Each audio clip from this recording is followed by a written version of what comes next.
Bismillahirrahmanirrahim. Students, today we are going to study pharmaceutical suspensions part 5. In part 1, part 2, part 3, part 4 we have studied rest of the portion of suspensions, introduction, advantages, disadvantages, types of suspensions, etc. And in part 5 we are going to study methods of preparation of suspensions.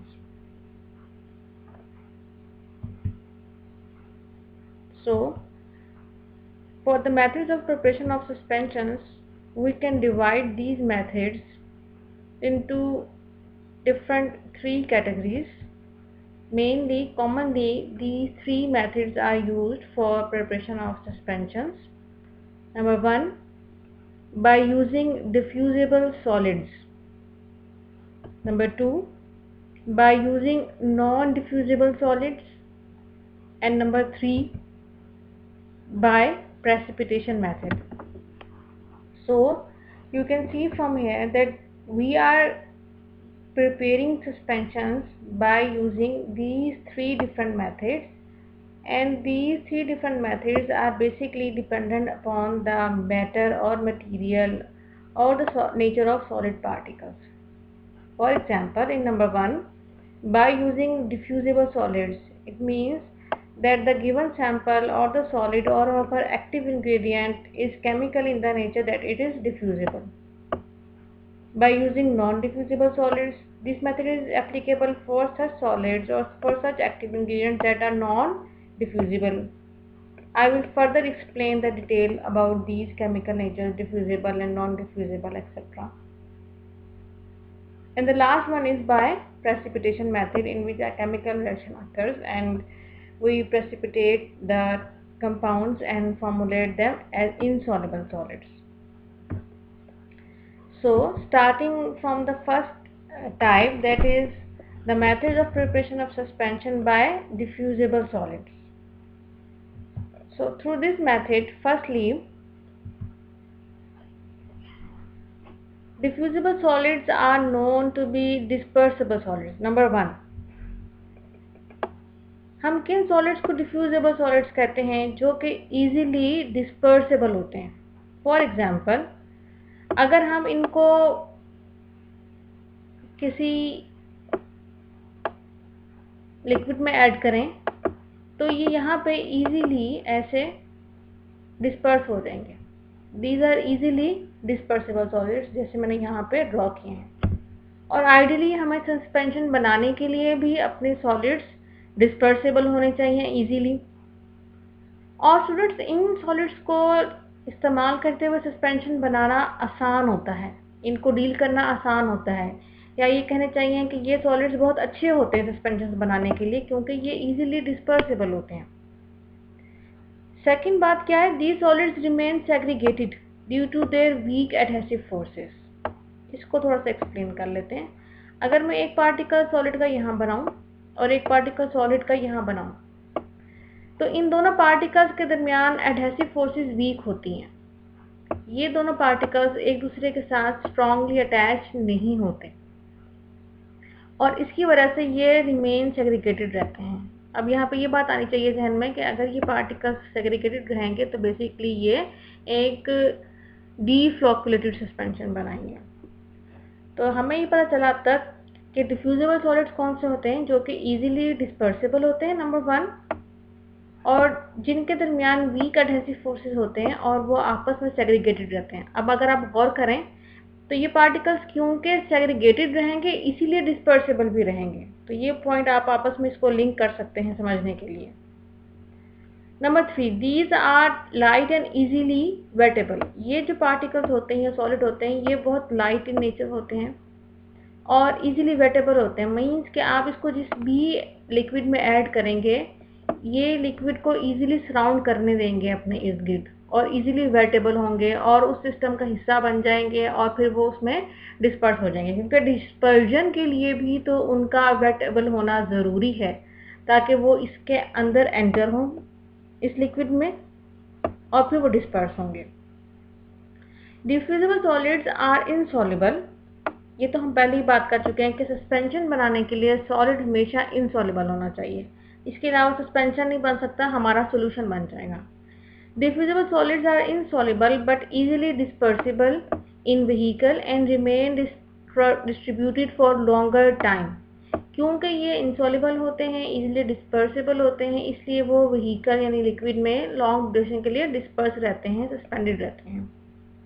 Helps in uniform distribution of active pharmaceutical ingredient upon shaking. तो क्योंकि ये easily dispersible होते हैं, इसलिए जब हम उसको shake करते हैं तो ये यूनिफॉर्म डिस्ट्रीब्यूशन कराते हैं हमारे फार्मास्यूटिकल इंग्रेडिएंट की। तो मैं सबको दोबारा समराइज कर रही हूँ कि डिफ्यूजिबल सॉलिड्स जो हैं वो इजीली डिस्पर्सिबल होते हैं, सेग्रीगेटेड रहते हैं, वीक एडहेसिव फोर्सेस होते हैं, वेटेबल होते हैं, लाइट होते हैं, इनसॉल्युबल होते हैं और लॉन्गर ड्यूरेशन के लिए डिस्पर्सेबल रहते हैं। और जब हम शेक करते हैं तो हमारे पास यूनिफॉर्मिटी भी रखते हैं हमारे एक्टिव इंग्रेडिएंट की। ये तो कुछ कैरेक्टरिस्टिक्स होगी हमारे पास डिफ्यूजिबल सॉलिड्स की। अब हम डिस्कस करते हैं कि हमने कौन सा मेथड अपनाएंगे इन चीज़ों को बनाने के लिए।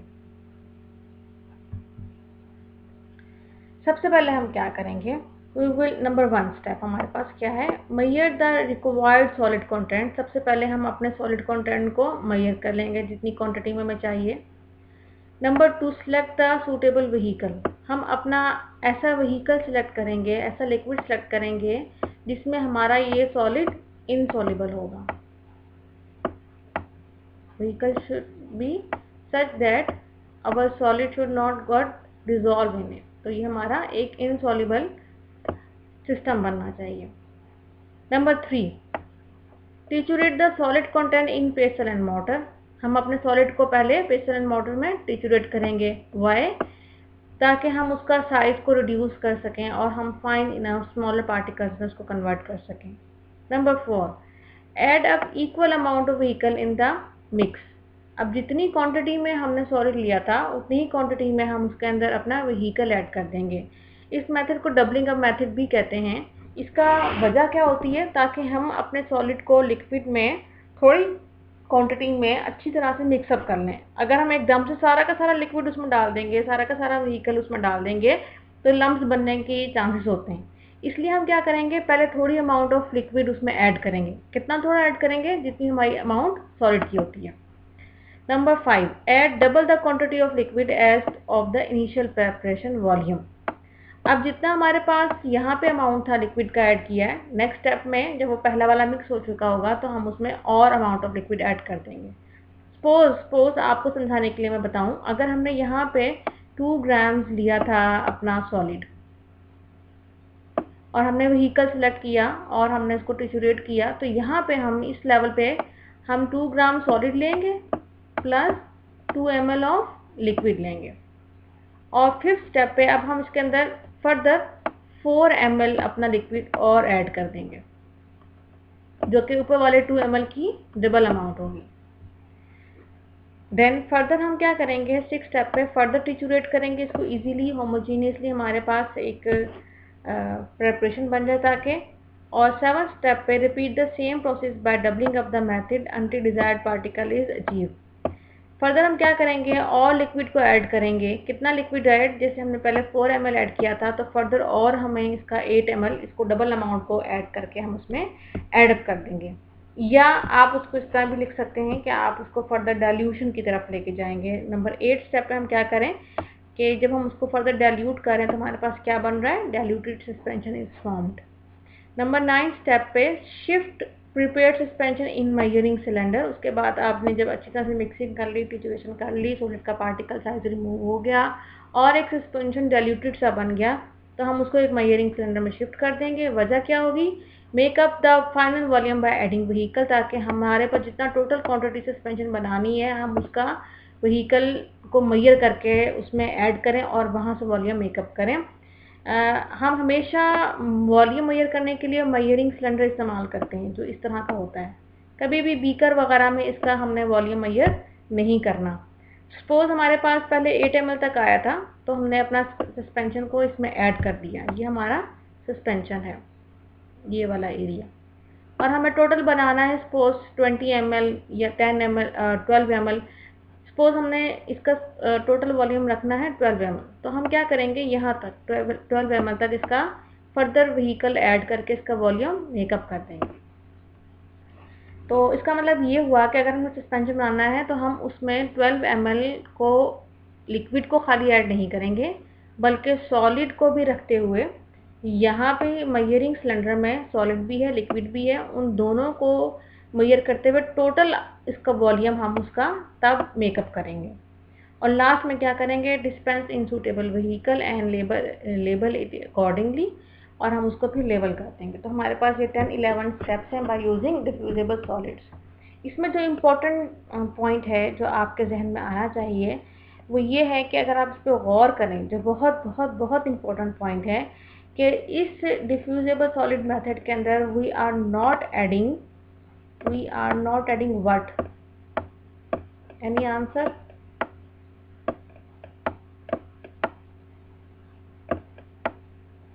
We are not adding any suspending agent। ये चीज़ आप अपने ध्यान में अच्छी तरह से बिठा लें कि इस सिस्टम में, डिफ्यूजिबल सॉलिड सिस्टम में, हम किसी भी किस्म का सस्पेंडिंग एजेंट ऐड नहीं कर सकते। रीज़न क्या है, वाई? क्योंकि ये सॉलिड जो हैं वो इजीली डिफ्यूजेबल होते हैं, इजीली डिस्पर्सेबल होते हैं, वेटेबल होते हैं, इसलिए हमें इनको ऐड करने के लिए, इनको सस्पेंड कराने के लिए, इनको डिफ्यूज़ कराने के लिए किसी किस्म के सस्पेंडिंग एजेंट की ज़रूरत नहीं होती। इसीलिए मैंने शुरू में कहा था कि ये सॉलिड्स बहुत अच्छे होते हैं हमारे लिए सस्पेंशन बनाने के लिए। तो ये वो मेथड है जो हम सिंपलेस्ट मेथड कहलाता है सस्पेंशन बनाने के लिए, और इसमें हम किसी किस्म का सस्पेंडिंग एजेंट ऐड नहीं करते हैं। लेकिन ये मेथड सिर्फ तभी यूज़ हो सकता है जब हमारे पास सॉलिड्स की नेचर क्या होनी चाहिए, डिफ्यूजेबल होनी चाहिए। तो ये हमारे पास टोटल 10 स्टेप्स हैं थ्रू विच हम सस्पेंशंस को बनाते हैं by using diffusible method. That was number 1 method.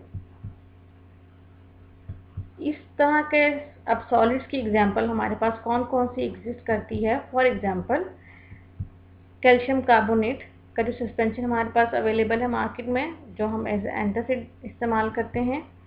Light kaolin का सस्पेंशन अवेलेबल है जो कि डायरिया के ट्रीटमेंट में इस्तेमाल किया जाता है। लाइट मैग्नीशियम कार्बोनेट का सस्पेंशन है जो कि लैक्सेटिव के लिए इस्तेमाल करते हैं। मैग्नीशियम ट्राइसिलिकेट, ये भी एंटासिड है। तो ये वो सारे ऐसे नेचर में कंपाउंड्स एग्जिस्ट करते हैं जो कि पार्टिकल्स या सॉलिड कौन से हैं, इजीली डिस्पर्सिबल हैं। तो इनको इस्तेमाल करते हुए सस्पेंशन बनाना हमारे लिए बड़ा आसान है, और हम इसको बगैर use of suspending agent easily बना सकते हैं। रुबाब पाउडर जो कि हमारे पास डाइजेस्टिव प्रॉब्लम्स के इस्तेमाल होता है, ये भी हमारे पास उन एग्जांपल्स में आता है जिसको हम बना सकते हैं थ्रू डिस्पर्सिबल। मेथड नंबर 2, अभी तक हमने मेथड नंबर 1 डिस्कस किया by using diffusible solids. Method number 2 is by using non diffusible solids. तो इसमें सबसे पहला डिफरेंस तो क्या होगा, हमारा सॉलिड की nature. Non diffusible solids are non dispersible upon shaking. सबसे पहली बात तो ये है कि इसमें जो सॉलिड इस्तेमाल होते हैं बेसिकली वो इजीली डिस्पर्सिबल नहीं होते हैं, वो नॉन डिस्पर्सिबल होते हैं। अगर आप उसको किसी लिक्विड में वो ऐड अप करेंगे और आप उसको शेक करें और आप चाहें कि वो इजीली दोबारा से रीडिस्पर्स हो जाएं, तो वो डिस्पर्स नहीं होंगे। Such formulations require suspending agents और dispersing agents। अब इसके लिए हमें क्या चाहिए होगा, सस्पेंडिंग एजेंट्स या डिस्पर्सिंग एजेंट्स जो कि इन पार्टिकल्स को डिस्पर्स कराएं और इन पार्टिकल्स को सस्पेंड कराएं अपने लिक्विड के अंदर। तो इस मेथड को बनाने के लिए सबसे पहले हम क्या करेंगे, measure the solid required for formulation having suspending agent 2। इसमें सबसे पहले हमने क्या करना है, अपने सॉलिड की जो भी हमें चाहिए एक्टिव इंग्रेडिएंट्स हैं और कंपोनेंट्स हैं उनको मेजर किया और अपने सस्पेंडिंग एजेंट की क्वांटिटी को मेजर किया। देखें यहाँ पे सस्पेंडिंग एजेंट डालना लाजमी है। अगर आप यहाँ पे सस्पेंडिंग एजेंट को ऐड नहीं करेंगे तो आपका स्टेबल सस्पेंशन नहीं बनेगा। Number 2, triturate them in pestle and mortar. अब आपने क्या किया कि अपने सॉलिड्स को और सस्पेंडिंग एजेंट को दोनों को यहाँ पे पेसल एंड मोटर में अच्छी तरह से ट्रिचुरेट किया ताकि उनका साइज से रिडक्शन हो जाए और उनकी मिक्सिंग भी हो जाए properly. Number 3, Add the suitable vehicle in equal amount in the titration mixture. अब आपने इस टिचुरेटिंग मिक्सचर में जितनी अमाउंट में आपके पास सॉलिड था उतनी ही अमाउंट में आपने लिक्विड ऐड कर दिया। ये हम प्रीवियस स्लाइड में भी डिस्कस कर चुके हैं, डबल अप मेथड जब इसमें मैंने आपको एक्सप्लेन किया था। अब हमारे पास प्रेशर एंड मोटर में क्या है, हमारे पास प्रेशर एंड मोटर में इस टाइम सस्पेंडिंग एजेंट है, हमारे पास इस टाइम एक्टिव इंग्रेडिएंट है और लिक्विड है।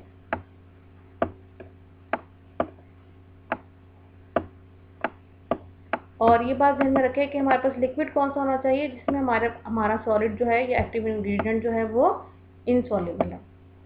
फिर आप क्या करेंगे, simple, by applying doubling up method at the vehicle and triturate it till desired size particles is achieved. फिर आप आहिस्ता आहिस्ता इसको डाइल्यूट करते रहेंगे और इसमें और लिक्विड को एड अप करते रहेंगे। Dilution suspension is formed and lastly हमारे पास क्या है, make up the volume in a measuring cylinder and disperse it in a suitable container along with properly labeling this. So that was a simple method of producing suspensions by using non-dispersible solids। और इसमें difference क्या है कि इसमें हमने suspending agent को add up किया है, जबकि नॉन डिस्पर्सिबल सिस्टम में हमने सस्पेंडिंग एजेंट को एड अप नहीं किया था।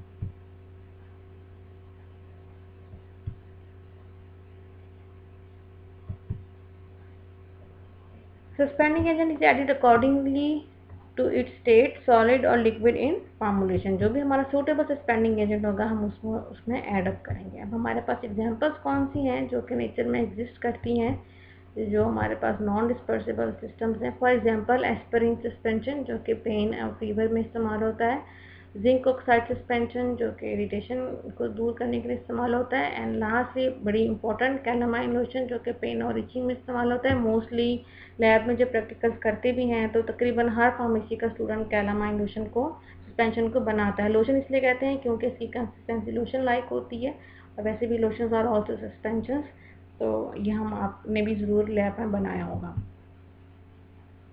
Method number 3 and very interesting one, that is preparation of suspension by precipitation method. Precipitation का वर्ड जो है वो हम एफएससी में, मैट्रिक में कई दफ़ा पढ़ चुके हैं, सुन चुके हैं। बेसिकली हमने इस मेथड में क्या करना है, प्रेसिपिटेट्स बनाना है, क्योंकि प्रेसिपिटेट्स भी इनसॉल्युबल पार्टिकल्स होते हैं हमारे लिक्विड के अंदर। स्टार्ट करते हैं इसको बाय प्रेसिपिटेशन मेथड। तो it is also known as a chemical reaction method.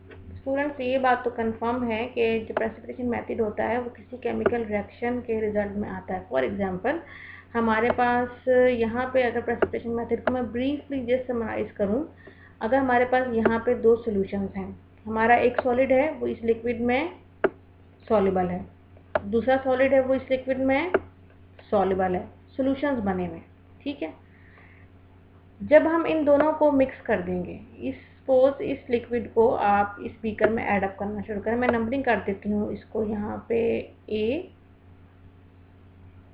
और इसको यहाँ पे बी। जब आप ए सॉल्यूशन को बी सॉल्यूशन में मिक्स करेंगे तो माइट भी कोई केमिकल रिएक्शन इनिशिएट हो, और इस रिएक्शन के इनिशिएट होने से यहाँ पे एक नया कंपाउंड बन जाए, नया सॉलिड बन जाए, और जो नया सॉलिड हो अब वो इनसॉल्युबल हो, तो इसको आप कहते हैं कि केमिकल रिएक्शन हो गया और हमारे पास प्रेसिपिटेट्स बन गए। फॉर एग्जांपल अगर हम यहाँ पे सिल्वर नाइट्रेट के सॉल्यूशन को लेते हैं AgNO3 सॉल्यूशन ए में, और सॉल्यूशन बी में हमारे पास था सोडियम क्लोराइड सॉल्यूशन।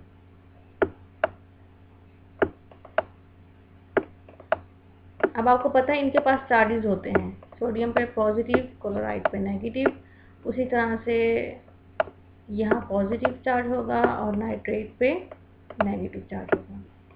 जब आप इन दोनों सॉल्यूशंस को आपस में कंबाइन करेंगे तो बेसिकली क्या होगा कि सोडियम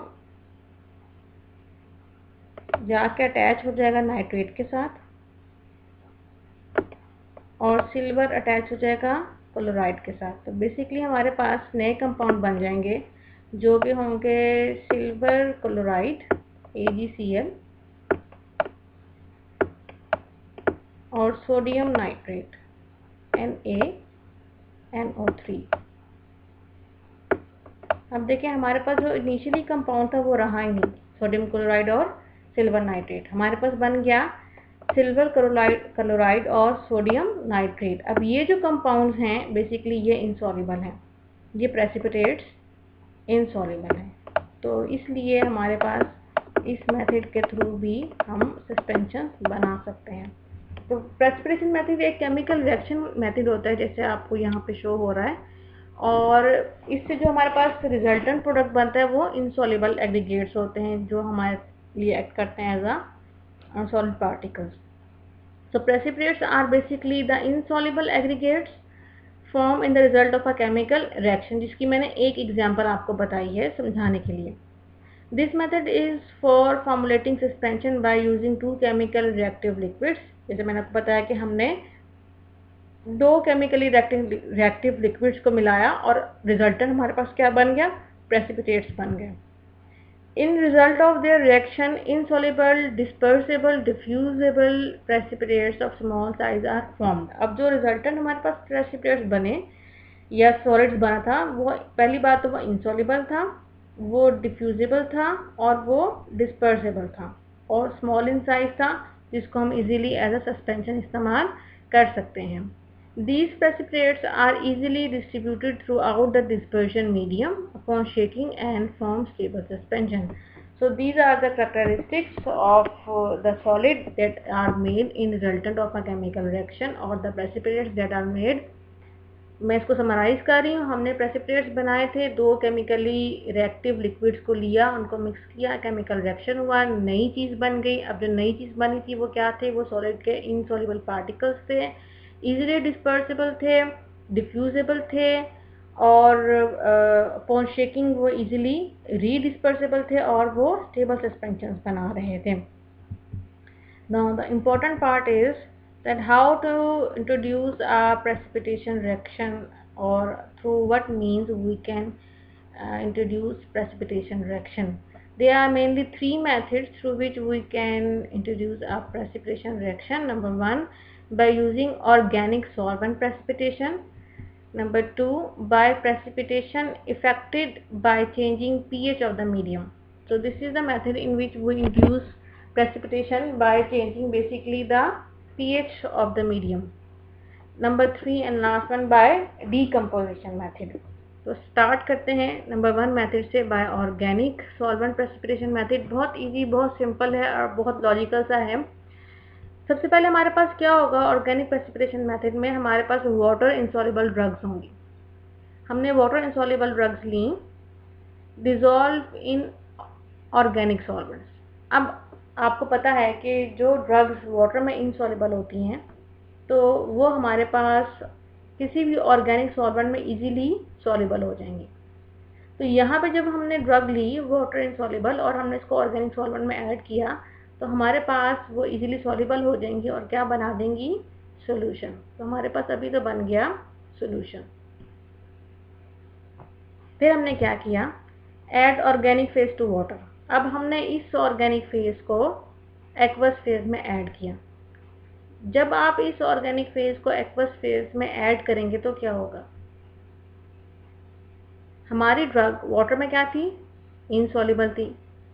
जब आप इसको अब वाटर में ऐड करेंगे तो हमारी ड्रग दोबारा से इनसॉल्युबल हो जाएगी इस तरह से, और आपके पास यहाँ पे वाटर के साथ रिएक्शन होगा आपकी ड्रग का और यहाँ पे प्रेसिपिटेट्स बन जाएंगे।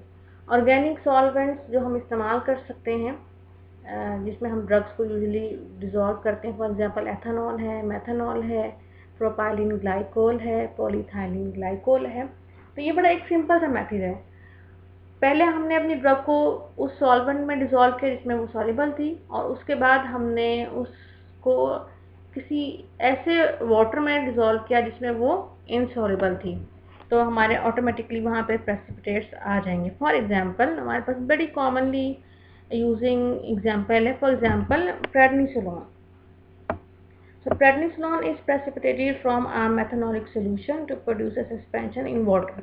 हम क्या करते हैं कि प्रेडनिसोलोन को लेते हैं, उसको मेथनॉल के अंदर डिज़ोल्व कर लेते हैं, इसका एक ऑर्गेनिक सोल्यूशन बन जाता है और उसके बाद हम इसको वाटर में एडअप करते हैं। जैसे ही हम वाटर में एडअप करते हैं, प्रेडनिसोलोन जो है वो वाटर के साथ रिएक्ट करती है, वो इंसॉल्युबल होती है वाटर में और उसके प्रेसिपिटेट्स बन जाते हैं और आपके पास यहाँ पे सस्पेंशन बन जाता है। Number 2 method is by changing pH of the medium. ये भी बहुत ही इंटरेस्टिंग सा है, ज़रा केमिस्ट्री के कॉन्सेप्ट हैं हल्के से। हमने क्या किया कि हमने इस मेथड में पीएच को चेंज करना है। अब पीएच चेंज करने के लिए एक चीज़ आपके माइंड में आनी चाहिए, अगर मैं थोड़ा सा कॉन्सेप्ट आपको दूं कि आपके पास स्पेसिफिक पीएच के ऊपर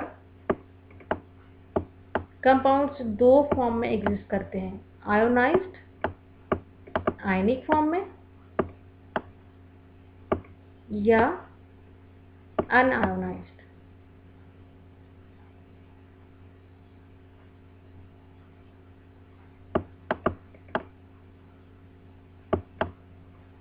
अब हमने इस चीज़ को डील करना है।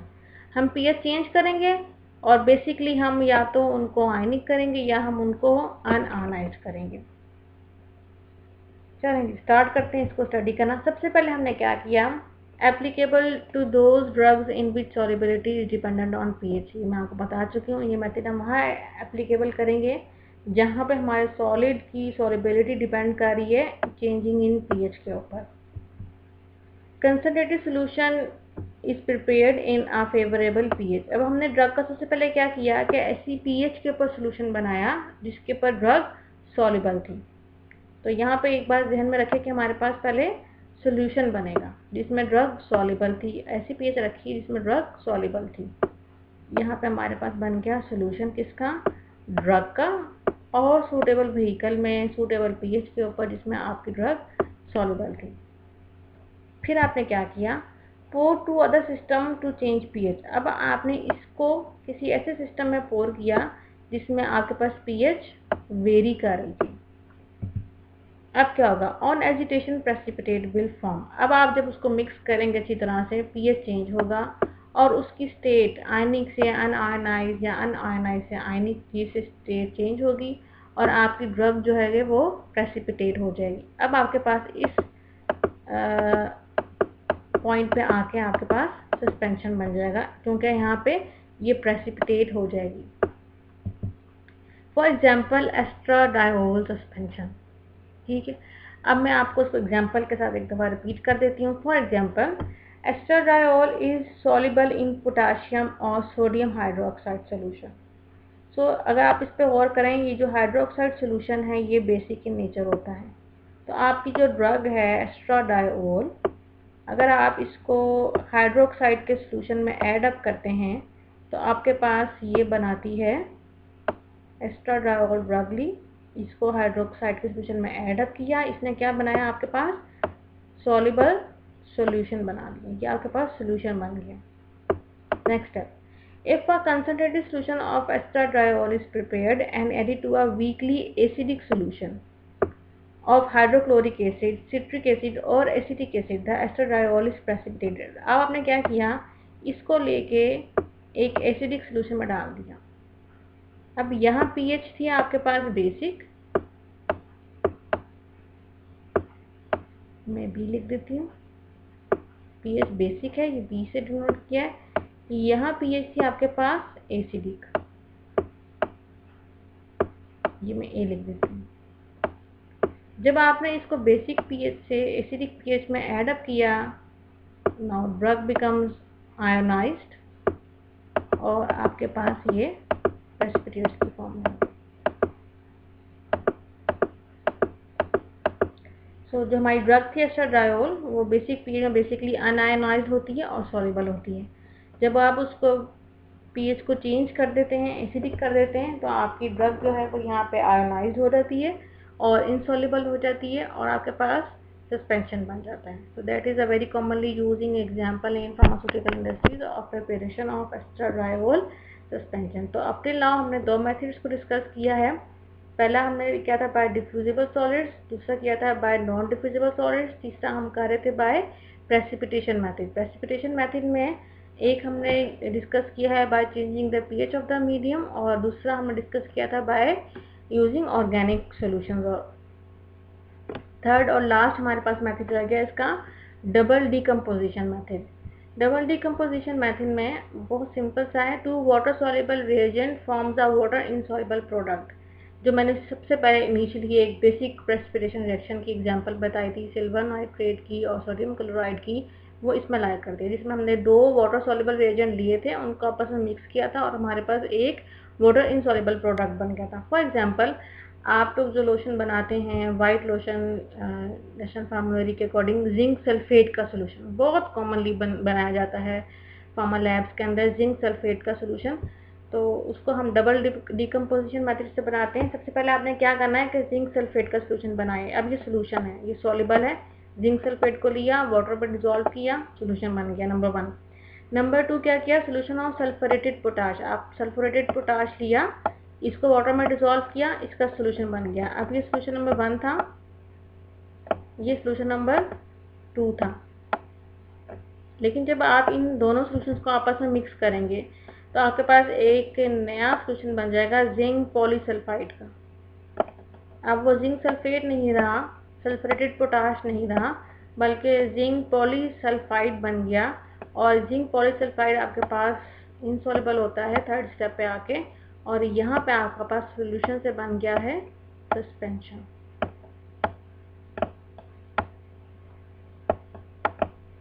So these were the 3 different methods through which we can prepare suspension for your summary. इसको बस मैं आखिर में समराइज कर देती हूँ ताकि आपको अच्छी तरह से याद हो जाए। Methods of preparation of suspension हमारे पास 3 मेथड्स हैं, by diffusible solids, by non diffusible solids and by precipitation method. Diffusible solids इस तरह के सॉलिड्स के लिए होता है जो इजीली डिफ्यूजिबल डिस्पर्सिबल होते हैं।